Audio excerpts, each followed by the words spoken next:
नमस्कार। अब आइए ऑक्सीजन चक्र की बात करते हैं। तो हमें आपको मालूम है कि हर जीव को चाहे वो जंतु हो या वो पादप हो या पौधा हो, सबको जीने के लिए ऑक्सीजन की आवश्यकता है। और इस ऑक्सीजन को हम और आप जो है वो ग्रहण करते हैं श्वसन के लिए।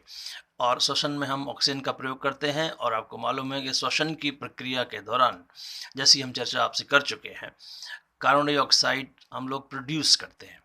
और कार्बन डाइऑक्साइड जब हम बाहर निकालते हैं तो वो कार्बन डाइऑक्साइड का प्रयोग अ, पेड़ पौधे कर लेते हैं अपना खाना बनाने में। तो खाना बनाने जो फोटोसिंथेसिस की क्रिया थी, हमने आपसे बात करी थी।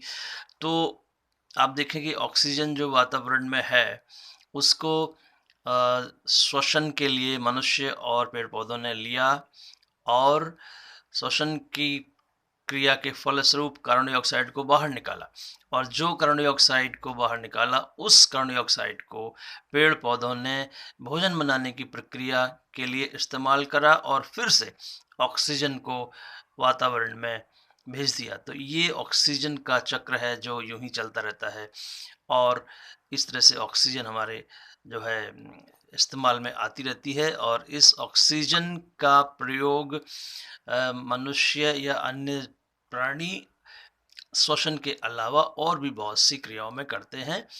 और केवल ऑक्सीजन ही नहीं बल्कि और तमाम तत्वों को मिलकर तमाम अपने लिए उपयोगी अ, पदार्थ बनाते हैं जो कि उनके जीवन के लिए ज़रूरी है। फिलहाल मैं केवल ऑक्सीजन की बात तक ही करेंगे। तो ऑक्सीजन का चक्र जो है वो प्राणियों के श्वसन से इस्तेमाल हुआ, और कार्बन डाइऑक्साइड हमने बाहर निकाली।